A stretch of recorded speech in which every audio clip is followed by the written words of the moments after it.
اسرائیل کی جانب سے پہلی بار عوامی سطح پر حماس کے سربراہ اسماعیل ہنیہ کو شہید کرنے کا اعتراف کر لیا گیا ہے۔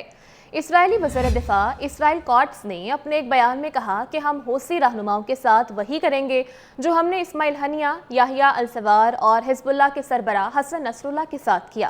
اسرائیلی وزیر دفاع کا مزید کہنا تھا کہ یمنی حوثیوں کو واضح پیغام دینا چاہتا ہوں کہ ہم نے حماس اور حزب اللہ کو شکست دی ہے، ایران کے دفاعی اور پیداواری نظام کو نقصان پہنچایا اور شام میں بشار الاسد کی حکومت کو بھی گرا دیا ہے۔ اسرائیل کاٹس نے مزید کہا کہ اب ہم یمنی حوثیوں کے اسٹریٹجک انفراسٹرکچر کو نقصان پہنچائیں گے۔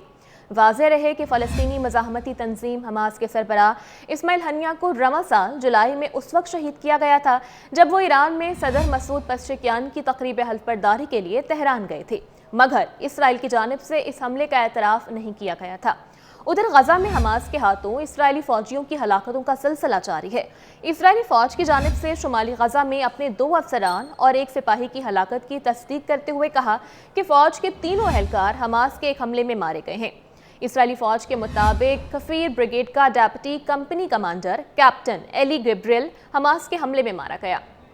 IDF نے مزید بتایا کہ ریزرو فوج کا میجر خلیل دینار اور سارجنٹ نتھانیل پسیچ بھی شمالی غزہ میں ہی ہلاک ہوئے ہیں۔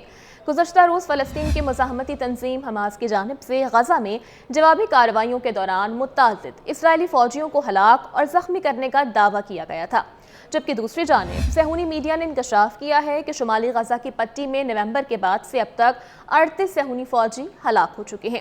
اسی سلسلے میں صہیونی فوج کی جانب سے اعتراف کیا گیا غزہ کی پٹی کے شمال میں ہونے والی تازہ لڑائیوں میں کفیر بریگیڈ کے 3 فوجی بیت حانون میں ایک بم دھماکے میں ہلاک ہو گئے ہیں۔ ادھر القسام بریگیڈ کی جانب سے ایک تصویر شائع کی گئی کہ اسرائیلیوں کو غزہ میں قید غاصب فوجیوں کی تقدیر پر نتن یاہو کی لاپرواہی کی جانب توجہ دلائی ہے۔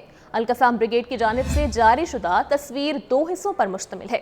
پہلے حصے میں صہیونی وزیر اعظم کے بیٹے کو دکھایا گیا جو کہ ہزاروں میل دور امریکہ کے میامی کے ساحل سمندر پر تفریح کر رہا ہے، جبکہ دوسرے حصے میں ایک صہیونی قیدی کی علامتی تصویر ہے جو کہ بے یقینی میں مبتلا نظر آتا ہے اور رہائی کے لیے دن گن رہا ہے۔